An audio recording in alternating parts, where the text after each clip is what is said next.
Hello Bearcats, welcome to the March 12th version of the Bearcat Broadcast. I'm Cameron Davis and this is my co-host Colton Klinkenberg. First of all, we'd like to give good luck to the individual speech people because they have a contest coming up.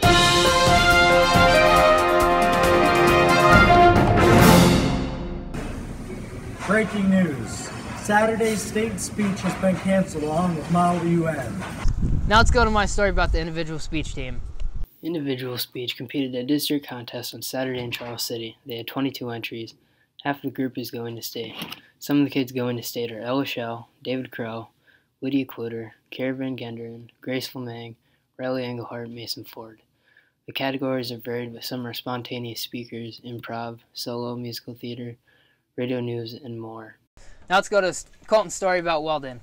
See it all the time on basically every piece of metal you touch. But most of the time, you don't realize what holds that metal together. It's called a simple thing called welding. Cameron Davis is one out of the 16 welders in the North Butler High School shop for welding.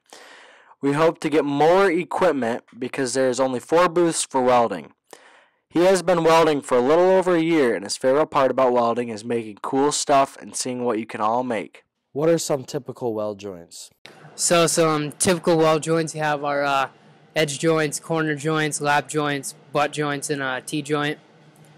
My favorite to do is a lap joint because you just take something, put it on top of something else, and then you just weld where they meet. And it's pretty easy, so that's why it's my favorite. According to Cameron Davis, the hardest thing to do is fill in the gaps of the welds. What is the coolest thing you've made so far? The thing I'm making in metals now is something with some chain link. I'm going to make a guitar stand, so we'll see how that turns out. The easiest metal to weld is 12 gauge and low carbon steel. So next time you sit in a chair or look at the welds it's made to hold together to keep you from falling. Now let's go to Tom's story about inspiration behind the broadcast. You ever wonder what we do in our spare time? Well, here's some of our creative process for the Bearcat Broadcast. And here we see Michael in his natural habitat, literally doing nothing productive. Let's see what he does next.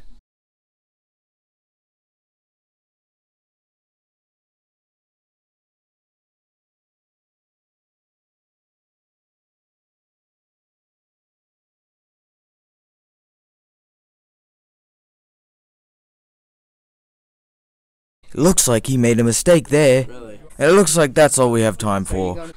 Tune in next time for another fascinating video. Now let's go to Liz Schreiber's story about yellow. I have a question for you. You have a question for me? Yes. What is your opinion on yellow? My opinion on yellow? Yes.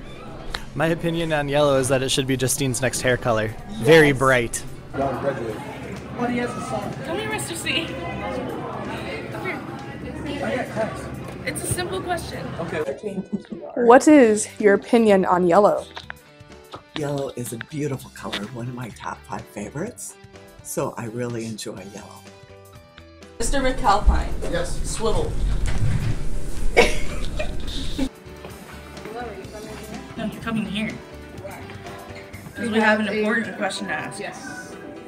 What's your opinion on yellow? Oh, that's interesting. So one of my favorite artists, Everyday God, hates the color. Like that's one of the quotes he's known by. I also don't really like bright colors, so no going yellow. What's your opinion on yellow? Opinion on what? Yellow. My opinion on yellow. It's a bright, vibrant color, just like the sun. What? What's your opinion on yellow? On the what? On yellow. Yellow?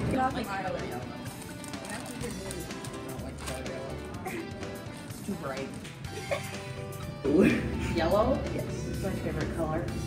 Wow, a positive one for once.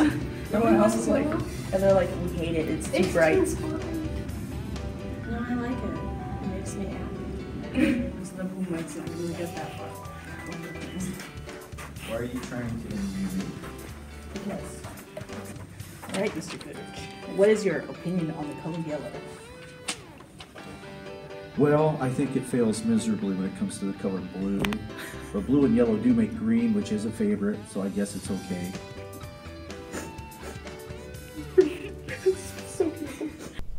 And always remember, it's great to be a Bearcat.